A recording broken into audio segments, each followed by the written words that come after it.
1 2 3 reka ndabaramutse bivanye naho muherereye gakeye mwiriwe twe turi hano mu gihugu ciza c'u Burundi igihugu c'amata n'ubuki. Rero uno munsi tugarutse tubabwira inkuru ishushe cyane ndazi ko mukoresha cyo twita réseaux sociaux, eka bivana naho uherereye, bivana no kuntu uvyita, twebwe tuvyita imbuga ngurukana bumenyi hano mu gihugu c'u Burundi. Ndazi neza ko mumaze imisi mubona inkuru itrendinga, inkuru ivuga byinshi, inkuru yerekeye ugushamirana hagati ya Melanin Boy hamwe na Alvin Smith. Nivyo tukwiye kugaruka ko video iheruka turayibashiriramwo aho Alvin Smith yariko asaba ikigongwe Melanin Boy, aho Melanin Boy nawe ubu rero yagiye kumuha inyishu, yagiye kumuca umutima, yagiye kumukura ku nzira nkuko abandi babivuga canke abandi babitahura. Aho rero uja kwibaza ngo yoba yamwishuye gute canke yoba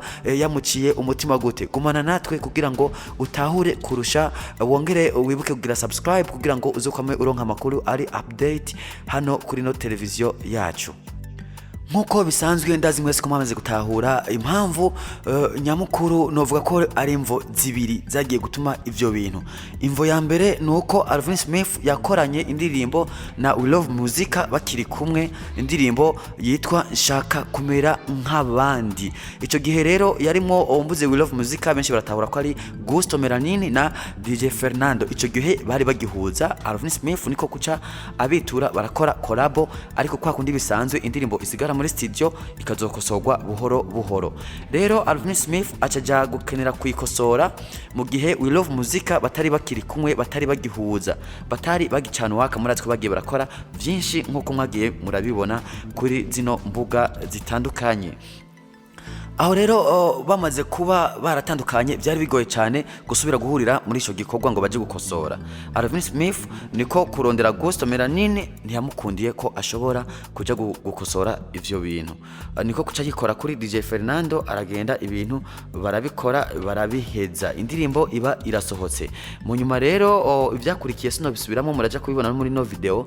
Shaka rero kubabwira ko hatari igicu ciza, ahubwo hari icuka kibi hagati yabo bantu batatu uko bari. Nukuvuga uhujije na DJ Fernando, Gusto Melanin muba mucanyemwo. Uhujije na Gusto nukuvuga ko DJ Fernando muba muhejeje. Muri ico gihe rero mu misi mike nyene nkuko umwavyumvise, ngomba guharuka ku nkuru nyamukuru yatuzanye hano no munsi kuri no televiziyo. Alvin Smith bimaze kuba byarabaye vyo ndirimbo, mwaramenye ngene bateranya ama copyright, sino bigaruka ko yagiye atora amapine ya Melanin Boy, amapine y'imodoka nkuko muri muja kuvyumva muri no video tugomba tubashiriremo. Aho rero ni mu gihe Melanin yagerageje kwitwara cyangwa aragerageza kubishira ku mugaragaro, Alvin Smith ahavura asaba ibigongwe. Kumbure twaje hano kugira tubayagire ingene Melanin Boy nawe ariko aravyifatamwo n'ukuntu ariko aramwishura kugira mutahure ibibazo vyabo aho biriko birashika. Uno musi rero amatwi ansumira, ndasubiyemo nti amatwi ansumira, urukurukuru bavuga ko ariyo nkuru, bavuga neza ko Melanin Boy ariko araca amafaranga menshi Alvin Smith, niko ndavuga amande, ariko amuca amafaranga menshi kugira ngo ashobore kumuha ico kigongwe canke ashobore kumubabarira, kumbure ndabivuge ukongeraneho tuja gutahurana twese hamwe. None wewe nk'umukunzi w'umuziki w'u Burundi ubona iki kintu kiyo kiraba hagati y'abantu basore, bamwe bacita base, abandi bakacita ko ari ukuri. None ese wewe urabibona gute? Gira muri commentaire. Ndakwemereye neza ko inyuma y'imisi nk'ibiri tugiye kumenya ukuntu Alvin Smith nawe ariko aravyifata mu kumbure Alvin Smith azoriha amafaranga ariko arishuzo atarashobora kumenyekana neza negatigire kingana gute na amafaranga angana gute.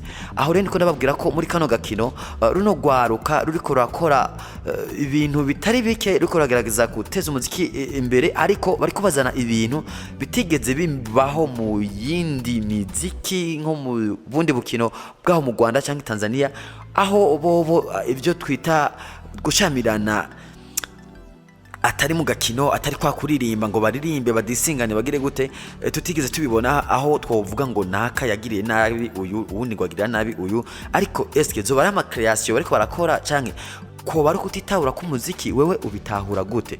Reka rero ndaguha kanya uje muri commentaire utwandikire ukuri ko ratahura bino bintu. Jewe ubwanje uco nahura nuko Alvin Smith ashobora kuriha ayo mafaranga ubuntu bukabandanya hagati yiwe na Gusto, kumbure ndavuga umubano mwiza, canke akareka kuyariha bikabandanya biba imvururu, nkuko tuzi neza ko Melanin yari yamaze no gushika mu butungane kwitwarira Alvin Smith. Reka ndaguha kanya rero urabe ino video, mu nyuma uraja kuvuga commentaire yawe unaduterera icyumviro kugira ngo bibandanye bigenda neza cyane.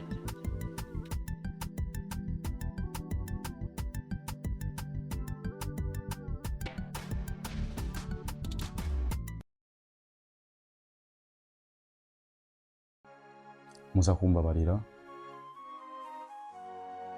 kubera yuko amakosa nakoze ni menshi cyane. Nari nkwiriye guhanwa, nari nkwiriye igihano gikomeye cyane, n'igihano nari nkwiriye ndabizi yuko sinona gishobora kugisiporta, ariko nashoboye kuza ngaho kugira ngo nshobore gusaba imbabazi.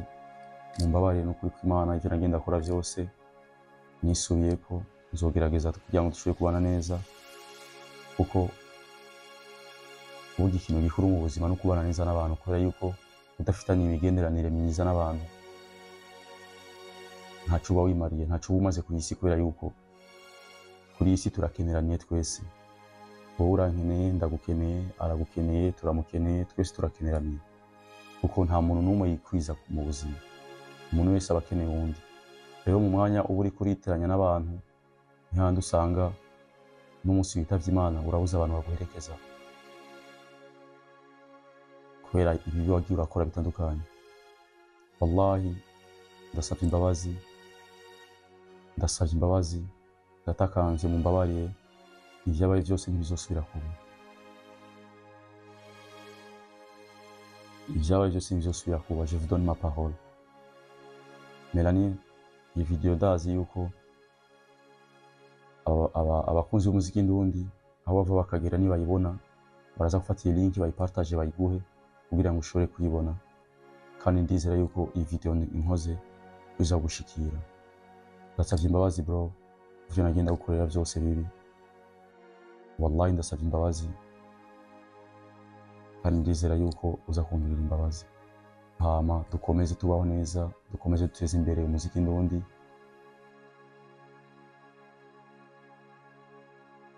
Murakoze cyane. Bakunzi ba Hitop TV ndabaramukije, mbwe muse mukwa dukurikirana, mbwe muse mukunda kurikana ibiganiro vyacu guhera ku cambe gushaka kucanyuma. Ndizera neza yuko muguwe neza kandi mumeze neza cyane gose. Amakuru nkuko muriko murayabona, nkuko turiko turayabashikiriza, murabona neza yuko ari Alvin Smith la vache original, ku mutekano ntangere, atuje cyane ndetse nijwi riri hasi cyane, nk'umwana w'umuntu ari we wese, na cyane mu gihe atari umwiranda. Urabona neza yuko asavye imbabazi abarundi n'abarundikazi n'abantu bose bakunda umuziki w'u Burundi muri rusangi, na cyane o yakoshereje Melanin Boy. Amwe mu makuru twagiye turabashikiriza kuva ku munsi wejo, twagiye turabaha ama update news yerekana neza ibiriko biraba hagati ya Alvin Smith cyo kimwe na Gusto Melanin Boy. Benshi barabiteye ivyatsi, benshi barabigaya, baravuga ati bino bintu sivyo na gatoya kubona umuririmbyi muri abaririmbyi bariko barajyana nka kuno kuntu gushikaho bagera ku rwego rwo gutaburana amapine, abandi donc bakaburirana indero, abandi bakagira ibiki n'ibiki. Biba ari ibintu biteye isoni, biba ari ibintu biteye n'ubwoba, mbere bamwe bahavuye babiha iyindi ntumbero. Ivyo bintu vyabaye muri zuguzuguru ushikaho Alvin Smith ataburirwa convocation, uboneze ko yayitaburiwe na Gusto Melanin Boy. Haboneze yuko yari yitwaye kuri zone ya Rohero, ahavuga ati jewe nararenganijwe kandi ntegerezwa kurenganurwa. Nuko Alvin Smith hamaze kuba taburijwe, biba muri zuguruzuguru. Ariko abari mu muziki w'u Burundi, abari hagufi y'umuziki w'u Burundi baravuga ati hari abagabo ntihagwa ibara, ati bangwe ni mureke ntimave mwikora mu nda, aho mwotangura gufungishana, aho amakosa y'umuziki haregwa mu muziki, iviza vy'umuziki navyo bikabera mu muziki. Ati rero abantu mpave mwisuzuguza, muhave mugenda, muhave musambura icizere tumaze kubaka ku bategetsi bo hejuru, ndetse no kubasanzwe bashigikira umuziki w'u Burundi bari hejuru. Nuko guca baja hamwe baravuga ati inararibonye mu muziki w'u Burundi inaribonye mu muziki wa 2 ati nimuje nimube hagufi muheze mugire murabe ico gukora kugira tutaritesha agaciro. Ku munsi w'ejo igihe cy'isaha 8 z'umuhingamo niho Alvin Smith n'abajeje kubumvikanisha bavuye bakora inama kugira bashobore kumvikana uko ngene vyogenda, na cyane cyane mu gihe Alvin Smith yari yiteguriye guhuza n'uwo bafitaniye ikibazo kugira ivyo bibazo bive mu nzira. Ni Alvin Smith nkuko abishikiriza muri iyo video mubona yafashwe n'ishavu ndetse aheza atora amapine y'imodoka ya Gusto Melanin Boy. Inyuma ya Melanin Boy kumutera copyright mu ndirimbo asize amafaranga menshi kugira ikogwe, mu ndirimbo yatanze mu buryo bukomeye cyane bwinshi kugira ikogwe, nshaka komera nk'abandi nkuko mwagiye murabibona turibabwira ku munsi w'ejo ibiganiro byacu mwagiye murabikurikirana. Mwarabona neza ko Alvin Smith yari afise agashavu kadasanzwe, aho mbere atarinze kugora amatohoza canke ngo agore abajejwe gukurikirana gutohoza ibi biriko biraba. Yari yemereye ati je nabikoze kubera ishavu, kandi nari naramubwiye yuko ibi nibi ntiyabikora, jewe nanje nzova nkora ikintu kimushavuza. Bamwe baramwibuza ati buya ngasi Jamaica, hasi muri Amerika, hasi hehe, aha ni mu Burundi. Ati ni igihugu kirimo amategeko, wari kwitwara nimba warenganijwe, nimba bakurenganije ukitwara kugira ibintu bishobora gufata intumbero nziza utarinze kwihanira.